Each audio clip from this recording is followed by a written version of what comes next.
Good morning, everyone. This is a recording for Thursday. March is the spring equinox, and there's a whole page about it in the Essene Book of Days, so I'm going to read it. Spring equinox. We're at the point in the yearly cycle when balance exists between light and dark. The day of the spring equinox has equal times of daylight and darkness. As the sun moves from Pisces to Aries, it will cross the Earth's celestial equator and momentary balance of day and night is achieved. Thereafter, the hours of light will predominate and the hours of dark will fade into the background. The equinox then is a time for us to examine our own balance. Does a balance exist between our poles of yin and yang? Or are we prisoners of images of how we should behave? As we move towards our outer nature, the light, do we honor our inner nature, the dark? It was Carl Jung who reminded us that without the darkness, we could not see the light of a candle flame. So the reading from March 20th, Thursday, March 20th says, seasonal focus, buds unfold to early flowers. We were taking my mom out to the car, George and I, her boyfriend, and there were these beautiful little purple crocuses that are budding on the edge of the lawn. They're all over the yard. Morning focus is the angel of water. Hold water in your favorite bowl as you read. After, give that water to the plants. And here's the meditation for today. In my upward movement towards the perfect flower that I truly am, what feeds my inner being but the waters of the earth, given by the Father to the Mother, and given back again? Waters of the Spirit, waters of the earth, fill me fully with your life and make me whole. So beautiful. Today I will bring the spirit of perfection to my mother's kitchen. For my mother's birthday, which is on Sunday, my brother, sister, and I are pitching in to redo her kitchen because it hasn't been done in a very, very long time. So I did the measurements on it last night. My brother is going to Home Depot, which is minutes from my house. And over the next several weeks, he's going to completely redo the kitchen. So when I come back from Europe, my mom will have a brand new kitchen. She's out of her mind excited. My feelings today are being very excited.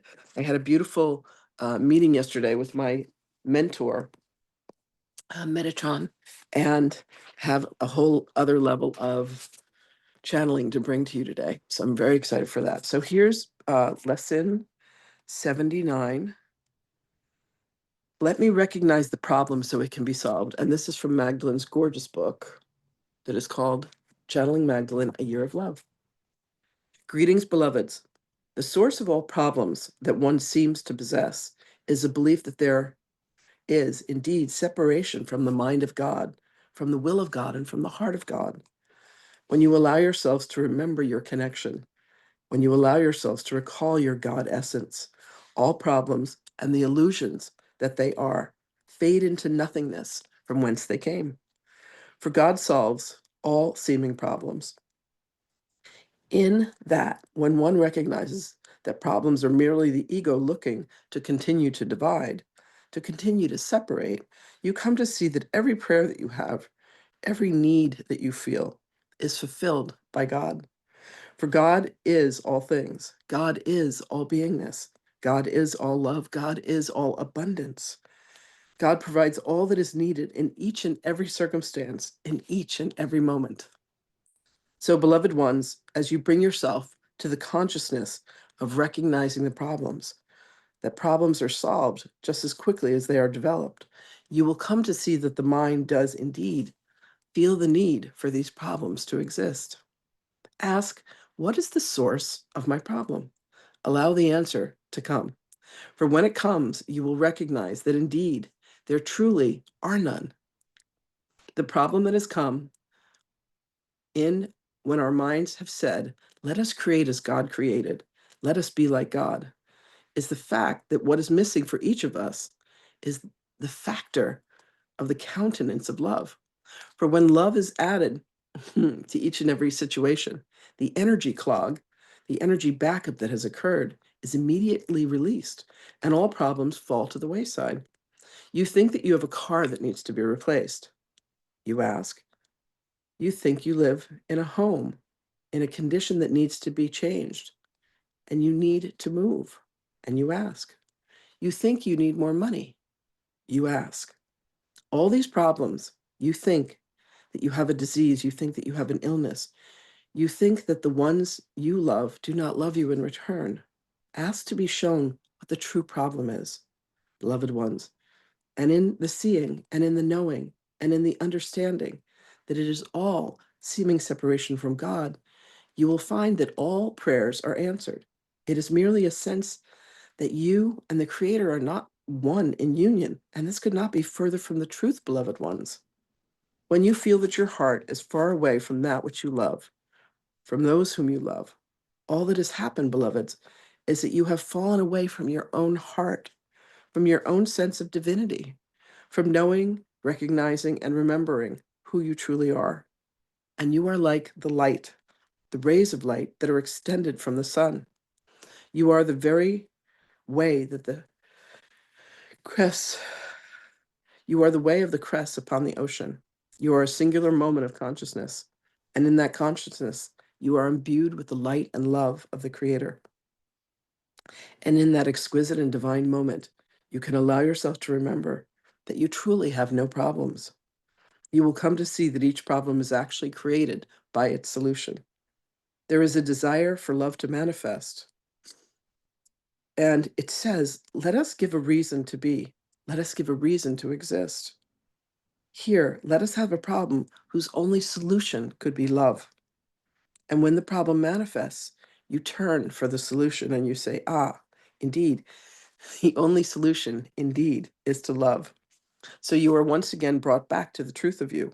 You are once again brought back to the very essence of your nature, which is divine love. And in this moment of transformation, in this moment of recognition, you will find that what it is that you have been looking for, what it is that you have always been seeking, beloved ones, is you. You find the truth of your divinity. You find that all problems are solved. All problems never really existed in the first place. And there is such joy, and there is such merriment, and there is such peace in this recognition. So recognize that what the problem is, beloveds, indeed, that what the problem is indeed, beloveds, so that it may be solved. And all the problem is a notion from the mind of a beloved being of God that has said, I am separated from the one. I am separated from the Father. I am separated from the Christ mind, which is, of course, impossible because you are a living, breathing representation of such love. So allow yourselves today, beloved ones, to find your way back to the truth of you, to the love and the light that you are, and recognize that indeed all problems can be solved merely through the recognition of your connection, your wholeness, and your oneness. Be connected, beloved ones, to your hearts. Be connected, beloveds, to the mind of God. Be connected to the will of the divine. And there you will find and recognize yourself in each situation. So go within and ask, and indeed, you will be answered. Our love goes with you in all ways, beloveds. All you need ever do is call out, and we will come to your assistance. Blessings and greetings.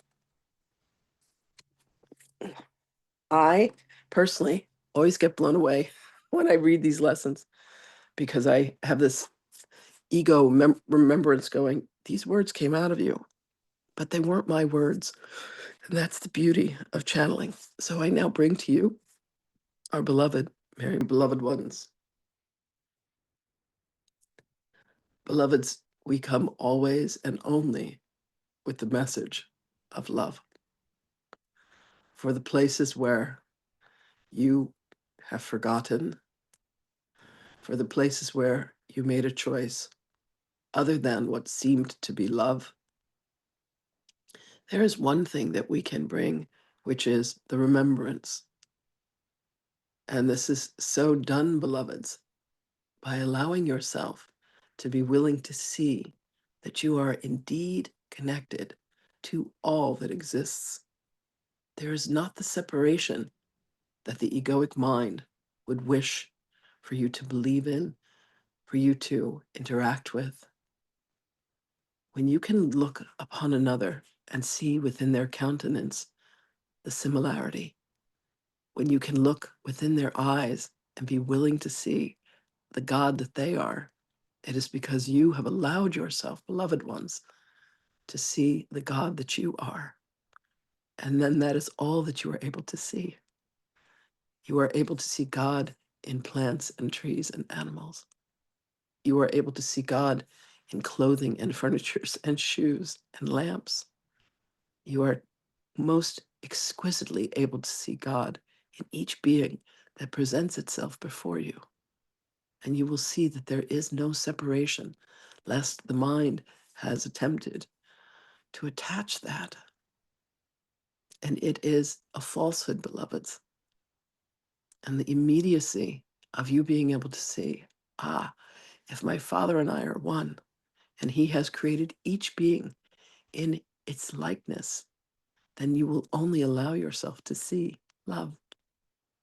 This is the truth of all beings, beloveds. And when you make that journey within and say, I want to know what love is, I want to feel love as I interact with every aspect of beingness. There is a miracle, a true miracle that occurs in which all of the fear falls to the wayside, beloveds, and you are truly left with only love. Beloveds, we thank you for your presence. We thank you for being more committed to loving than anything else. And on this journey, know that you have allies. You truly have angels and beings who are here to support you. And for this, we say thank you, and we love you. And indeed, we shall speak with you again. Oh, thank you, everybody. I love you. I wish everyone a beautiful Shabbat. Today is Friday. For those of you who partake, I wish you a deep and rich connection to the spiritual truth of all of us. That's all that I'm ever looking to do myself. Peace. I love you, and I'll see you again.